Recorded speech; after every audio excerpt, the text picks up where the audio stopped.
दोस्तों नमस्कार, मैं अभिषेक कसना आपके अपने ही टीच विद अभिषेक चैनल में स्वागत करता हूं। आज की इस वीडियो में हमने लिए है कुछ प्रीवियस ईयर क्वेश्चन। और प्रीवियस ईयर क्वेश्चन दोस्तों मैंने जो टाइपिस्ट करवाया है वो प्रीवियस ईयर के पेपर रखे थे मेरे पास में, और उनमें से जो इम्पोर्टेंट क्वेश्चन है दोस्तों वो मैंने लिए है। कोशिश करना दोस्तों क्वेश्चन को सभी को सॉल्व करने की, अपनी तरफ से आंसर देने की। और जितने आप आंसर सही देते हो दोस्तों वो कमेंट में एक बार बता भी देना, ताकि मैं समझ सकूं कि बच्चे कितनी स्टडी कर रहे हैं, कितनी पढ़ाई कर रहे हैं और कितने बच्चों का सॉल्यूशन सही जा रहा है। हर बार लगने वाले दोस्तों प्रश्न भी है। अगर आपको पता है कि जो सीटेट का इतिहास रहा है, हिस्ट्री रही है, प्रीवियस ईयर को ही दोहराता है ज़्यादातर। जैसा कि हमारा पहला क्वेश्चन है स्क्रीन पर, वो है dyslexia is a language disorder related to. जो हमारा डिसलेक्सिया डिसऑर्डर है वो किस चीज़ से संबंधित है। सबसे पहले मैं आपको ये बता देता हूँ, डिसलेक्सिया हमारा है पढ़ने से संबंधित। किस चीज़ से दोस्तों? पढ़ने से। अब पढ़ने से संबंधित है हमारा डिसलेक्सिया। अब पढ़ने से संबंधित यानी कि रीडिंग। ये डिसऑर्डर वाली जो मैंने दोस्तों क्लासेस है वो आपकी कराई हुई है चैनल पर, देख भी सकते हो आप। तो रीडिंग कहाँ पर है दोस्तों? फर्स्ट ऑप्शन में।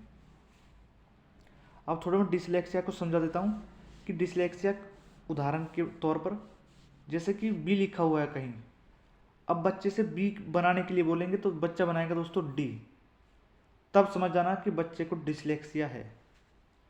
अब ये डी क्यों बना? बच्चे ने दोस्तों देखा सही, उसकी आंख में कोई प्रॉब्लम नहीं है, लेकिन जब वो ये इन्फॉर्मेशन, जब ये कंसेप्ट उसके माइंड तक गया, माइंड तक जाने तक उसके बीच रास्ते में ही ये कंसेप्ट जो तो ये तस्वीर वहाँ पर पलट जाती है। और जब ये चीज़ें पलट जाए और तब बच्चा दोस्तों इस चीज़ को उल्टा बना देता है, तब होता है बच्चे के अंदर डिसलेक्सिया। चलते नेक्स्ट पर्सन पर दोस्तों। नेक्स्ट पर्सन है हमारा, the concept of lead is a directly associated with. जो हमारा जो लेड कंसेप्ट है वो किससे एसोसिएट है डायरेक्ट? सबसे पहले मैं इसका नाम बता देता हूँ। ये लेड जो है एक यंत्र है। लेड क्या दोस्तों? एक यंत्र है। सॉरी दोस्तों, लेड एक यंत्र है। अब ये यंत्र कहाँ पर है? यंत्र है दोस्तों बच्चे के मस्तिष्क में। ये बात बोली है आपके नोम चॉम्स्की ने। नोम चॉम्स्की ने ये बात बोली है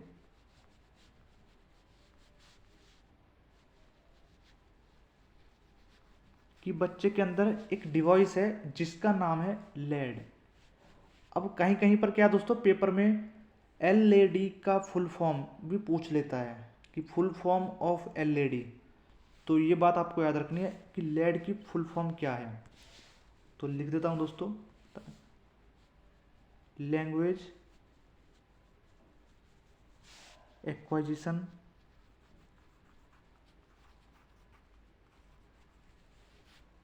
TION है दोस्तों ये, ठीक है। एक्वाजिशन डिवाइस, ये दोस्तों LAD, ये इसका शॉर्ट फॉर्म है लेड, जो दिया है आपके नोम चॉम्स्की नामक मनोवैज्ञानिक ने। तो दोस्तों आशा करता हूँ ये भी क्वेश्चन आपको बिल्कुल आसान वे में समझ में आया होगा। अब चलते दोस्तों नेक्स्ट पर्सन पर। नेक्स्ट पर्सन है हमारा, skimming is a reading a text to. जो स्कीमिंग रीडिंग है, टाइप्स ऑफ रीडिंग के ही दोस्तों एक पार्ट है। टाइप्स ऑफ रीडिंग की क्लास मैंने आपको चैनल पर कराई हुई है, टाइप्स ऑफ रीडिंग, जिसमें मैंने स्कीमिंग, स्कैनिंग, आपके छोटे छोटे वर्ड है जो इंटेंसिटी है ना, ये चीज़ें मैंने कराई हुई है दोस्तों चैनल पर। तो इनको आप देख भी सकते हो अगर आपको कंप्लीट, आपको सिलेबस कंप्लीट करना है, आपको ये टॉपिक पूरा कवर करना है। तो टाइप्स ऑफ चैनल पर डाल देना, टाइप्स ऑफ रीडिंग बाय अभिषेक कसाना। यहाँ पर बात करते हैं स्कीमिंग। स्कीमिंग का मतलब दोस्तों जल्दी जल्दी पढ़ना, जल्दी जल्दी पढ़ना। अब जल्दी जल्दी पढ़ना, अगर यहाँ पर स्कीमिंग की जगह स्कैनिंग होता, SCANNING, स्कैनिंग का मतलब दोस्तों किसी विशेष जानकारी के लिए पढ़ना। जैसे कि विशेष जानकारी के लिए पढ़ना, अभी फिलहाल वर्ल्ड कप हुए थे दोस्तों, वर्ल्ड कप में कुछ लोगों को इंटरेस्ट इतना होता है कि वो ये देखते हैं कोई फेवरेट प्लेयर है कि उसको आज मैच में खिलाया जाएगा या नहीं, तो वो न्यूज़पेपर में पढ़ लेते हैं। तो वो क्या है, स्पेसिफिक इंफॉर्मेशन के लिए पढ़ रहे हैं, ना कि पूरे अखबार को अपने अंदर पढ़ना चाह रहे हैं। एक छोटी सी इंफॉर्मेशन चाहिए उनको। तो है दोस्तों वहाँ पर स्कैनिंग। स्कीमिंग क्या है कि हमें जानकारी लेनी जल्दी जल्दी पढ़ के कि कितने प्लेयर खेलेंगे, कितने मतलब कितने बॉलर है, कितने वो है बैट्समैन, इस तरीके से कौन कौन से बैट्समैन है। इन्फॉर्मेशन हमें पूरी लेनी है, लेकिन जल्दी जल्दी पढ़नी है चीज़ों को। हमें कोई स्पेसिफिक इन्फॉर्मेशन के लिए हम किसी चीज़ को नहीं पढ़ रहे हैं, तो है आपका स्कीमिंग। अब जहाँ पर पूरी information, understand the details of text. Skimming का दोस्तों डायरेक्टली इससे फिट है कि हमें चीज़ों को समझना है, डिटेल्स को पढ़ना है, हमें स्पेसिफिक इन्फॉर्मेशन नहीं चाहिए। अब जो फाइंड स्पेसिफिक इन्फॉर्मेशन, अगर यहाँ पर दोस्तों होता स्कैनिंग, आपका स्कैनिंग होता SCANNING, स्कैनिंग होता, तो इसका थर्ड ऑप्शन बिल्कुल करेक्ट होता। लेकिन हमसे पूछा है स्कीमिंग, तो इसलिए ये हो गया आपका गलत। अब क्रिएट इंटरेस्ट इन रीडिंग, अगर पढ़ने में इंटरेस्ट बढ़ाना होता तो हमारा ये कोई सा भी रीडिंग का टाइप्स नहीं है। Get the general idea of the text, ये भी अपने आप में सही है, लेकिन हमें सामान्य विचारों को प्राप्त नहीं करना है, हमें तो पढ़ना है दोस्तों डिटेल्स को बस। चलते हैं नेक्स्ट पर्सन पर, फोनिम। अब फोनिम क्या है? फोनिम रेफर किसको करता है? फोनिम रेफर्स टू, ये ध्वनि की सबसे छोटी इकाई है फोनिम। अगर कोई पूछने लग जाए स्मॉलेस्ट यूनिट ऑफ साउंड, तो बता देना दोस्तों स्मॉलेस्ट यूनिट ऑफ साउंड कौन सी है? आपकी फोनिम है। अब फोनिम किससे जुड़ा है दोस्तों? आपका ध्वनि से। ध्वनि क्या है? साउंड। जहां पर भी दोस्तों मैक्सिमम देख लेना साउंड लिखा हो वही ऑप्शन सही। Minimal meaningful unit, vowels in a language, sounds in a language, ये दोस्तों बिल्कुल सही है, साउंड्स की बात इसमें है। ग्रामेटिकल स्ट्रक्चर ऑफ लैंग्वेज, अगर ग्रामेटिकल स्ट्रक्चर ऑफ लैंग्वेज है ये सिंटैक्स के अंदर है आपका, लेकिन हमारा क्या सिंटैक्स से अभी कोई लेना देना नहीं है। अगर आपने ये वाली वीडियो भी नहीं देखी है तो चैनल पर दोस्तों सभी वीडियो अपलोडेड है और बिल्कुल अच्छे से चीज़ों को समझाया गया है अपनी तरफ से। तो दोस्तों अगर चीज़ें आपके समझ में ना आए तो इसकी तो दोस्तों मैं कुछ नहीं कह सकता, बट ये है कि थोड़ा सा तो दोस्तों आपको एडजस्ट करना पड़ेगा। कहीं किसी चैनल पर भी पढ़ लो आप, कुछ ना कुछ चीज़ें एडजस्ट करनी पड़ती है अपने आप में। चलते दोस्तों नेक्स्ट पर्सन पर। When we read a text for specific information it is called, जब हम पढ़ते हैं किसी स्पेसिफिक इंफॉर्मेशन के लिए, वही आगे दोस्तों बात पिछले पर्सन की तरह, लेकिन क्वेश्चन को क्या है थोड़ा सा घुमा दिया है, उसको हम क्या बुलाते हैं, उसको हम क्या कहते हैं। स्पेसिफिक इंफॉर्मेशन की जहाँ पर बात आ जाए, आँख मीच के आँख बंद करके क्वेश्चन को देखना कि स्कैनिंग ऑप्शन में कहाँ है, स्कैनिंग है आपके सेकंड ऑप्शन में, और आँख मीच के लगा देना। बस इतना कर आना दोस्तों पेपर में, अब जो आपका एग्ज़ाम होने वाला 2024 में जनवरी में, ठीक है।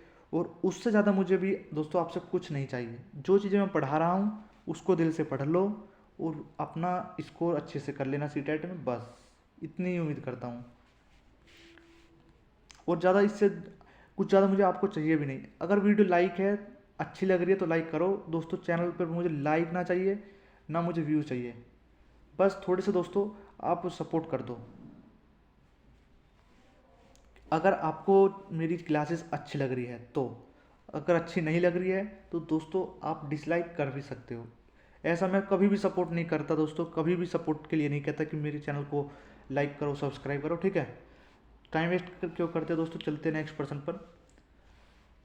Is the production and perception of sound, ध्वनि का उत्पादन और परसेप्शन ऑफ साउंड, तो आपका क्या कहलाता है? Phonology is the production, morphology is the production, phonetics is the production, syntax is the production. Syntax grammatical rules की बात करता है, ठीक है।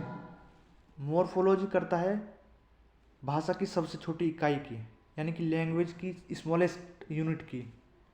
अब बचा आपका फोनोलॉजी, और फोनेटिक्स।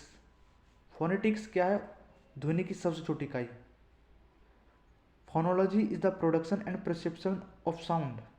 आपका दोस्तों जो आंसर है वो है आपका फोनेटिक्स। ठीक है, चलते दोस्तों नेक्स्ट प्रश्न पर।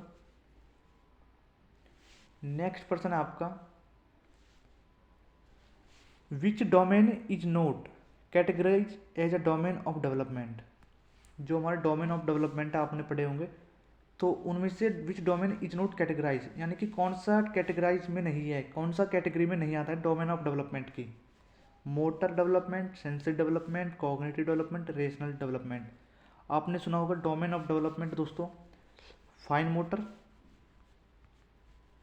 और ग्रोस मोटर। ये तो हो गया दोस्तों आपके मोटर की स्किल्स। ठीक है, और सेंसरी डेवलपमेंट भी होता है दोस्तों, कॉग्निटिव डेवलपमेंट भी बच्चे के अंदर होता है, रेशनल डेवलपमेंट बच्चे के अंदर नहीं होता। तो इसलिए क्या है दोस्तों, ये ऑप्शन बिल्कुल करेक्ट है, रेशनल डेवलपमेंट। चीज़ें दोस्तों आपको आसानी से समझ में आ रही होगी, आशा करता हूँ। चलते दोस्तों नेक्स्ट प्रश्न पर। During which stage children begin producing varied syllable combination such as ba da दा दा। तो ये स्टेजेस पूछ रहे हैं कि बा दा दा दा करके बच्चा कौन सी स्टेज में प्रोड्यूसिंग यानी कि उत्पादन करता है वेरिएबल सिलेबल की। ठीक है, जो बच्चा है कौन, विच स्टेज, कौन सी स्टेज में। क्विंग, क्विंग में क्या है कि बच्चा क्विंग करना सीखता है। वन वर्ड, वन वर्ड से तो पहले दोस्तों बच्चा क्या कर रहा है, ये बबलिंग कर रहा है। ये क्या है दोस्तों, बबलिंग, बबलाना जिसको हम बोलते हैं बबलाना। तो जहाँ पर बबलिंग कहाँ पे दोस्तों, फोर्थ ऑप्शन में आपका बबलिंग स्टेज। तो यहाँ पर बा दा दा दा बा बा ना ना ना रा रा रा, इस तरीके से क्या है कि बच्चा बबलिंग कर रहा है, जहाँ पर दोनों होठ का मिलन हो रहा है। ठीक है, तो अब कुछ बच्चे यहाँ पर भी कमेंट्स करेंगे, लेकिन आशा करता हूँ दोस्तों आप बबलिंग स्टेज को अच्छे से समझ गए होंगे। चलते दोस्तों नेक्स्ट प्रश्न पर। Which one is note a characteristics of writing. Writing की कौन सा करेक्टरिस्टिक्स नहीं है दोस्तों। ये टॉपिक अभी मैंने चैनल पर पढ़ाया भी नहीं है, तो लेकिन फिर भी मैं दोस्तों थोड़ा सा इसको हिंट दे के आपको समझाऊंगा। अब क्लासेस दोस्तों आपके आ जाएगी इंग्लिश पेडागोजी के 1-2 दिन में क्लासेस, अभी क्वेश्चन की प्रैक्टिस कर रहे हैं। तो करेक्टरिस्टिक्स ऑफ राइटिंग की भी पढ़ लेना दोस्तों। इसके करेक्टरिस्टिक्स है दोस्तों 5, और जो पेपर में डायरेक्टली इन्हीं से पूछता है। अगर ये 5 आपके याद है तो क्वेश्चन कर लोगे, अगर ये क्वेश्चन में नहीं याद है आपको तो आप क्वेश्चन को हल नहीं कर सकते। कोई भी ऐसा चीज़ नहीं है कि तुक्का फिट से आप बैठा दो कोई सा भी, तो वो बात अलग है। तो आपको अगर करेक्टरिस्टिक्स ऑफ राइटिंग की याद है 5 करेक्टरिस्टिक्स, तो ही इस क्वेश्चन को सॉल्व कर पाओगे। प्रेजेंटिंग एन ओरल रिपोर्ट पहला। सेकंड क्या है, good organization, clear purpose, grammatical accuracy. ये दोस्तों आपके 1, 2, 3 और 4 ये है दोस्तों आप करेक्टरिस्टिक्स राइटिंग की। इन्हें क्वेश्चन के ऑप्शन में से भी याद कर लेना दोस्तों अभी भी फिलहाल। प्रेजेंटिंग एंड ओरल रिपोर्ट ये क्या है आपका डेवलपमेंट या करेक्टरिस्टिक्स नहीं है राइटिंग की। Presenting and oral report. चलते दोस्तों नेक्स्ट क्वेश्चन पर। The smallest unit of speech in a language capable of altering the meaning of word is. Smallest unit किस चीज़ की पूछ रहा है दोस्तों, स्पीच की। स्पीच क्या है, हमारी एक ध्वनि है। मैंने बोला था दोस्तों आपको कि smallest unit of sound, smallest unit of speech हमारा बोलता है दोस्तों ध्वनि। तो ध्वनि की स्मॉलेस्ट यूनिट क्या है, हमारी फोनिम।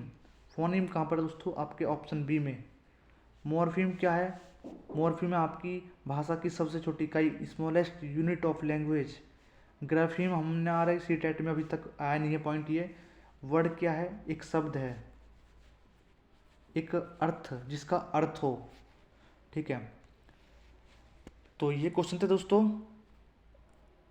आशा करता हूँ दोस्तों चीज़ें आपको बहुत आसान वे में मैंने समझाने का कोशिश करी है दोस्तों, चीज़ें आपको आसानी से समझ में आई होगी।